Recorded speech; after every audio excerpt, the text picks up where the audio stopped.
ito po ang ating mga Ergo Baby Original. So, ito po is marine blue yung color. This is black na may star na design. This is for 5 months or 6 months yung kaya ng head. Up to 20 kilo na baby. So, ito yung details. Una tayo dito sa black. Yan siya. Yung details niya. What you see is what you get. Walang filter yan. Ganyan ang color rate niya. Ano siya? Denim kasi yung tela niya eh. Yung fabric. Tapos cotton yung loob. Cotton yung loob nito. Pakita ko sa inyo mamaya. So, may kasama siyang pad. And then, okay yung mga buckle. Ito yung hood. Dito lang yung nilalagay yun.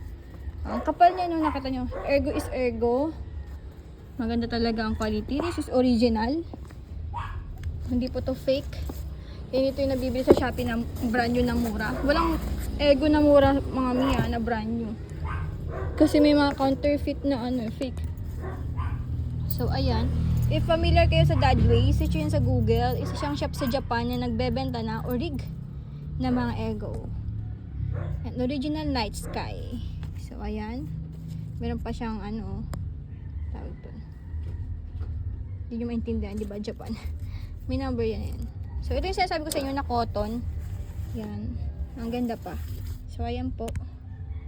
Cotton. Tapos, Night Sky.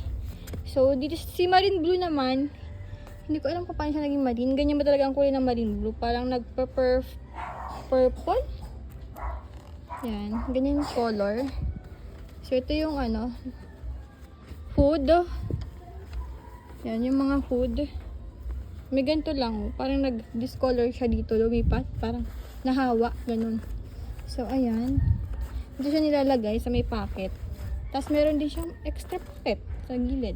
Sa likod, okay yung mga belt. Walang issue. Yan. Adjustable yan hanggang XL na daddy. Kaya to. Kasi ang haba ng adjustment.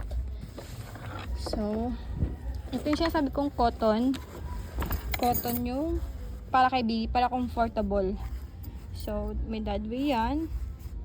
Yan. Original marine. So, yan. Ang color niya. Hindi ko alam kung faded siya. Kasi ganyan talaga ang kulay. Pantay naman eh. Pantay ang kulay.